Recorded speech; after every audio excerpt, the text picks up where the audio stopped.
kita sering suuzon nih, ya Mbak? Iya. Pernahkah kita mohon ampun kalau kita itu hampir setiap hari suuzon? Coba saya tanya.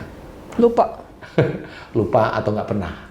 Kalau lupa kan sesekali, sesekali loh ya.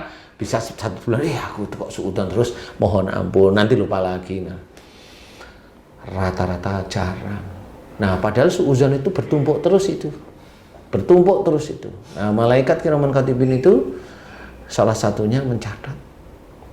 Yang tidak baik dicatat. Oh, ini bagian catatan untuk otak. Nanti catatan otak itu ada. Nanti bagian catatan telinga nih. Catatan telinga kenapa? Kalau dia mendengar kata-kata nggak cocok dengan pikiran, tidak cocok dengan hatinya, dia nolak keras, emosi. Nah, itu bagian telinga dicatat. Ya seperti itu. Nah, akhirnya kenapa orang itu pusing? Ya seperti itu. Karena dia sering suuzon. Dengan emosi seperti itu. Kalau umpamanya kenapa kakinya sakit? Umpamanya lututnya sakit. Lutut ini kan sendi lutut ini kan dipergunakan untuk menyangga tubuh ya, untuk bergerak, kaki bergerak untuk menggerakkan tubuh. Berarti ini berhubungan, tubuh itu berhubungan dengan keluarga. Kita menyangga keluarga itu bisa suami, bisa istri, siapapun.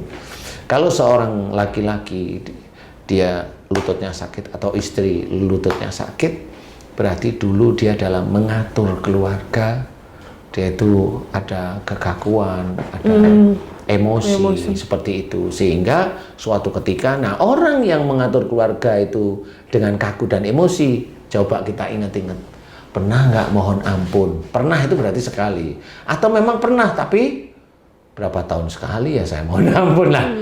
Orang itu jadi ngerti, loh iya ya, saya kan selalu keras sama suami saya umpamanya, atau saya kan selalu keras sama istri saya. Kok saya nggak pernah mohon ampun ya? Akhirnya apa? Istrinya juga nggak pernah melihat suaminya itu lembut kepada dia. Berarti suaminya memang belum pernah mohon ampun kepada Allah Ta'ala. Lah kenapa? Makanya dia selalu kasar sama istrinya. Sampai kapan? Ya nggak tahu sampai kapan. Nah disitulah sebenarnya ada dosa yang dia lakukan. Jadi dia tidak mengajarkan istrinya adalah agama yang baik, ibadah-ibadah yang baik, yang dekat pada Allah Ta'ala, tapi dia malah memaksa istrinya, menekan istrinya, ngepus dan sebagainya, sehingga dia nanti akan bertanggung jawab di akhirat. Nah itu tetap dosa. Nah disitulah nanti kalau sudah mulai banyak dosa, masuklah ke ayat yang berikutnya yang mengerikan menurut saya. Apa itu? Wala tulqu bi aidikum ila tahluka. Dan janganlah kamu menjerumuskan dirimu dengan perbuatanmu ke dalam kebinasaan. Nah ini bahaya nih ayat ini. Berarti Allah itu sebenarnya sudah memberikan warning kepada manusia yang muslim maupun yang belum muslim, bahwa perbuatan manusia itu bisa menjadikan dia itu mati. Makanya perbuatan-perbuatan ini dari ayat tadi, wala tulqu bi aidikum ila tahlukat, buntutnya ayatnya ini ada wa ahsinu, dan berbuat baiklah. Loh, kan jelas. Berarti perbuatan baik ini berhubungan dengan cara kematian seseorang. Jadi kalau orang berbuat baik, makanya didoakan sering husnul khotimah. Tapi kalau dia itu dari perbuatannya, kemudian dia sakit, kemudian mati, Allahu a'lam, saya nggak ngerti. Dari ayat ini sudah terbaca bahwa dia menjerumuskan dirinya mati, binasa, tapi melalui perbuatannya. Perbuatan itu yang gimana? Nah, masuk wa ma asabakum min musibatin wa fa bima kasabat saydikum. Apa saja musibah yang kau terima itu disebabkan dari buah tanganmu sendiri. Berarti kalau dia tidak bisa menyelesaikan masalahnya, sakit terus-menerus, dia nggak pernah mohon ampun, dia hanya berobat ke saudara kita yang memang ahli di dalam ilmu-ilmu kedokteran, boleh silahkan. Tetapi dia tidak pernah mohon ampun. Sembuhnya ya sembuh, nanti pasti kumat lagi. Sembuh lagi kumat, semakin lama semakin dia terpuruk di penyakitnya itu. Nah kenapa? Karena dia belum pernah mohon ampun kepada Allah Ta'ala. Nah disitulah sebenarnya wala tulqu bi aidikum ila tahlukat. Ayat ini sebenarnya ayat yang menurut kita itu menakutkan, karena kalau bisa kita jangan sampai meninggal itu dalam kondisi yang sakit, parah, seperti itu. Sebenarnya kita harus pahami bahwa perilaku kita itu ada yang mencatat. Jadi kita manusia harus belajar yang baik. Umpamanya tentang bekerja nih. Bisa aja bekerja itu, kalau bekerja itu saya ibaratkan di tangan kanan dan tangan kiri itu. Nah ini alat untuk bekerja. Ini pekerja yang agak global. Kalau di sini pekerjaan yang agak detail. Jadi kalau global itu di sini ada sesuatu yang mengganggu, berarti global. Kecuali di siku, ini ada bedanya. Tapi ya tetap intinya hampir sama. Nah kalau detail di sini. Kalau ada sesuatu yang berhubungan dengan jari, itu berarti berhubungan dengan kedetilan dalam melakukan pekerjaan. Yang sakit tangan kanan apa tangan kiri? Kiri. Kiri, oke. Nah ini mohon maaf nih Mbak Devi. Kalau yang sakit itu tangan kiri, berarti ini dulu Mbak Devi itu bukan kesalahan, itu di pekerjaan. Daripada marah sama suami, umpamanya. Daripada di pekerjaan itu lebih banyak salahnya. Iya, saya mau lebih banyak kerja, maksudnya waktu saya lebih banyak di pekerjaan dibanding saya di rumah. Di rumah. Iya. Nah, itulah makanya oleh Allah Ta'ala dan Mbak Devi ada perubahan di pekerjaan di MNC sekitar 1 tahun lebih ini jarang sekali ngomel. Nah, perbaikan ini memang sudah baik. Nah, cuma kayaknya Allah itu ingin melihat Mbak Devi itu lebih serius. Jadi kalau sudah berubah, dulu kan kamu marah. Ini umpamanya kalau orang bertanya itu seperti dulu kan kamu pemarah. Itu kan ada dosa. Kenapa kamu nggak mohon ampun pada Allah? Nah itu loh maksudnya. Jadi ada yang ketinggalan di Mbak Devi di luar hijrah itu adalah mohon ampun. Kalau dulu itu kalau bekerja itu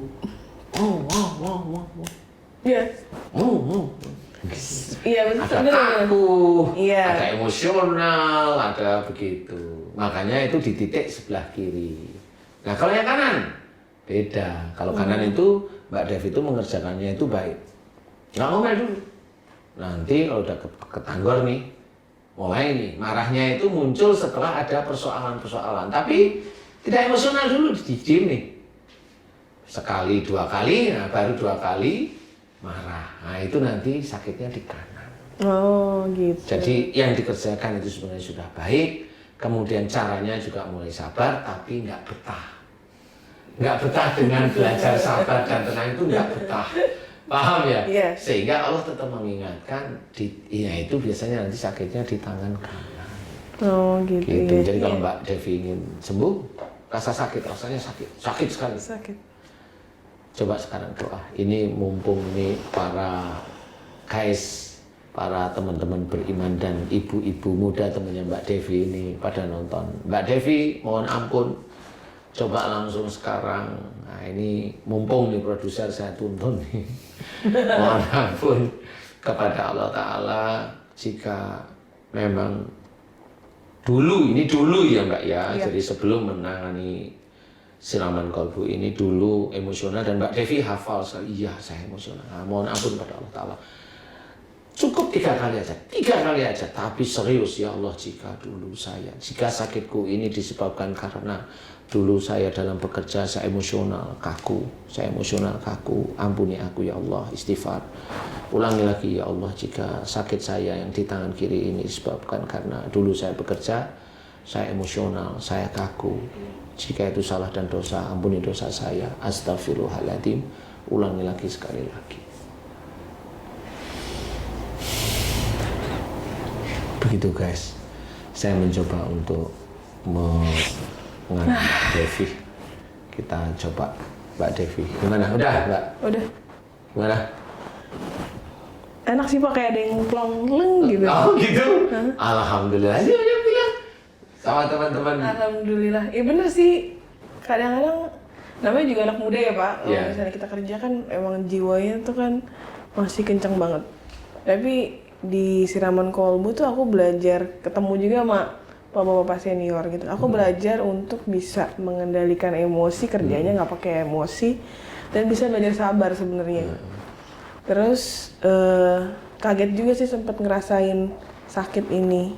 Tapi kalau bapak tadi ngomong aku seperti itu dahulu ya benar gitu. Karena segala sesuatu pengen buru-buru, gerasak-gerusuk, ayo ini, semua tuh dikerjakan secara cepat, tapi nggak peduli apakah orang itu bisa atau enggak. Benar-benar. Jadi akhirnya ya pasti sakit ya, Pak. Tapi alhamdulillah nih, habis ngobrol sama Bapak terus tahu, oh iya maksudnya seperti itu. Enak sih sekarang jadi plong. Gitu. Ya alhamdulillah, berarti yang ditunggu oleh Allah Ta'ala itu adalah permohonan ampunan Mbak Devi kepada Allah. Ya, kalau udah itu terus nanti sekali-kali semuanya lah dimohonkan ampunan. Kalau memang kerjanya itu kaku, emosional, keras dulu, ya mohon ampun. Kalau mamanya di keluarga ada kaku, ada keras, ada emosional, ya mohon ampun seperti itu. Jadi Allah itu sebenarnya menunggu itu. Istilahnya kalau doa-doa kita sebagai seorang muslim itu nanti banyak dikabulkan Allah, salah satunya itu. Kalau saat ini Mbak Devi sudah enak, belum rasanya. Nah, berarti doanya Mbak Devi mulai dikabulkan oleh Allah. Amin ya Allah. Jadi di situ juga, nah yang harus dijaga adalah kalau doa itu sudah mulai dikabulkan oleh Allah Ta'ala, yang harus dijaga adalah jangan ujub juga. Jangan terus merasa, doaku dikabulkan berarti nanti saya doa itu pasti dikabulkan. Jangan seperti itu juga. Walaupun berharap boleh ya. Berharap itu boleh, tetapi yang dijaga ujub riya kita, itu kita jaga. Sebenarnya dosa itu akan hilang setelah kita memohon ampun, gitu maksudnya Pak? Lah iyalah, sekarang kalau Mbak Devi mohon ampun langsung diberi hilang oleh Allah Ta'ala. Ini kan Allah, bukan saya nggak ngapa-ngapain. Iya. Lah kan berarti doa Mbak Devi itu kan sampai insya Allah pada Allah Ta'ala. Lah yang menghilangkan sakit siapa? Siapa coba? Allah. Kan Allah. Berarti kan Mbak Devi doanya itu sampai dan Allah itu mencabut, lah kan hilang. Jadi kalau ada sakit kemudian mohon ampun, sakitnya dihilangkan, ya itu dari Allah karena dia mau berusaha untuk mohon ampun. Kan begitu intinya. Jadi kalau mamanya nggak berusaha mohon ampun, belum pernah mohon ampun, dia itu sakit di situ, nggak pernah mohon ampun, kemudian dia bilang itu dosa diampuni, ya menurut saya kalau dia berpandangan seperti itu, monggo. Kalau saya, monggo. Nggak apa-apa kok. Kita beda pengertian, boleh. Tapi saya cuma bilang, nanti hati-hati di akhirat ya. Gitu. Nanti hati-hati di akhirat itu harus berpikir loh berarti. Di dunia ini berpikir, jangan sampai di dunia ini kita anggap itu benar, nggak taunya itu salah. Jadi kita bawa sampai ke akhirat, lah kan rugi kita nanti. Sampai di akhirat, lah salah.